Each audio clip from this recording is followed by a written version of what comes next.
Ken, I'm sorry to interrupt you there, but we have a significant piece of breaking news coming into us now from our team who is covering all of this because it answers a key question that we had. Is Donald Trump going to surrender? Will he turn himself in Manhattan? It appears tonight that the answer to that is yes, and that it is going to happen early next week, according to his attorney, Joe Tacopina, speaking with one of our colleagues here at NBC News, that he will surrender to the Manhattan District Attorney's Office early next week. That is backed up by what we're hearing from a couple of other sources who say that his attorneys are already in touch with prosecutors. Let me bring in one of our NBC News correspondents, Garrett Hake, who covers all things Donald Trump for us here. And Garrett, this is the answer to a key question that we have had now ever since we learned that the grand jury has voted to indict.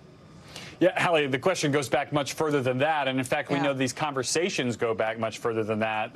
Joe Tacopina, who's Mr. Trump's one of his two attorneys in New York City, has said that they've had some conversations with the DA's office about logistics for how this would work for an arraignment going back weeks. I think people need to set their expectations accordingly for this, because I think the reality is you're about to see something of both a legal and a political spectacle, the likes of which we have probably never seen in this country. If there's a negotiated surrender of Donald Trump coming up from Palm Beach, from presumably LaGuardia or Teterboro or another New York City airport through Lower Manhattan to that DA's office, I think you're going to see an unprecedented political circus that'll end with an arraignment process that's much like that anyone else charged with a crime in New York City would face. He'll be fingerprinted.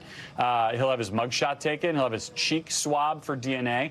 We won't see any of that, but he'll go through all of it, accompanied by his Secret Service detail. And then he'll appear before a judge for an arraignment. Again, that part, just like anyone else you might see in, charged with any particular crime on the island of Manhattan. So this is going to be a fairly extraordinary moment legally and politically, because the former president's been priming his supporters for this moment for weeks. I mean, from the moment that he first predicted his arrest almost 2 weeks ago now, he has tried to make this moment a key moment, not just for him personally and legally, but for his political campaign. He's sent out dozens, if not hundreds by this point, of fundraising emails from his campaign. I'm holding the latest one right now, urging his supporters to help donate to fight the witch hunt and make America great again. So the idea that Donald Trump is being persecuted, not just prosecuted, but persecuted, is central to his political brand and the appeal that he has to his supporters, never more so than now. And I suspect never more so on such a big stage than what we're going to see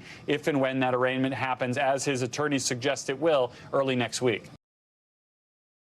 Thanks for watching our YouTube channel. Follow today's top stories and breaking news by downloading the NBC News app.